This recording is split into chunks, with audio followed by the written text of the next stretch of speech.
నా ఈ మీటింగ్ యొక్క ముఖ్య ఉద్దేశం ఏంటంటే మనకు రాష్ట్ర ప్రభుత్వం నుంచి వెళ్ళి ఆయిల్ పాప్ మన ఎందుకంటే ఇప్పుడు అందరము నూనె ఇవ్వబడుతున్నాం బయట నుంచి అది ఎంత రేట్లు ఐడియా ఉంది అది మనకు గవర్నమెంట్ సబ్సిడీ ద్వారా కొని మనకు దేశానికి సప్లై చేస్తుంది.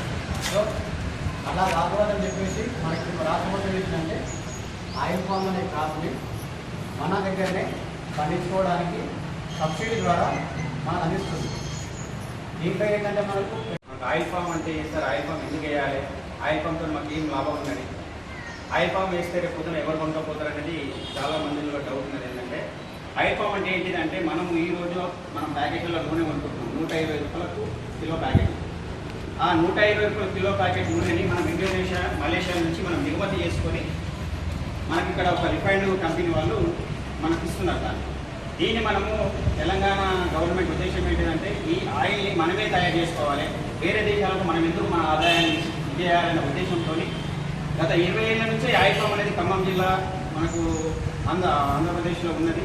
మనకు ఈ 33 జిల్లాలకు తెలంగాణ ఫార్మేషన్ అయిన తర్వాత మనకు 2022 సంవత్సరం నుంచి మనకు స్టార్ట్ అయింది. మన నిజామాబాద్ జిల్లాలో ఇప్పటి వరకు 5,600 ఎకరాలు మనకు ఆల్రెడీ విస్తీర్ణం జరిగింది. దీంట్లో 2,400 మంది రైతులు ఆల్రెడీ మనకు ఆయిల్ ఫామ్ వేసిరు. మన మోతాడు ఏళ్ళలో కూడా మీకు మన జడిచి నాయన మన అశోక్ అన్నకు ఆల్రెడీ ఈల్డ్ వస్తున్నారు, ఇలా వేసారు. ఇంకోటి ఏంటంటే ఇక్కడికి వచ్చిన మెయిన్ ఇంటెన్షన్ ఏంటంటే మనకి ఇక్కడ ఆల్రెడీ మన సంఘం పుత్తల భూములు ఉన్నాయి. ఆ పుత్తల భూములలో కూడా మనము ఇప్పటి వరకు మనకి ఇంతకుముందు మామిడి తోట ఇచ్చినాం. అప్పట్లో 2012లో 11లో ఇచ్చినాం మన మామిడి తోట.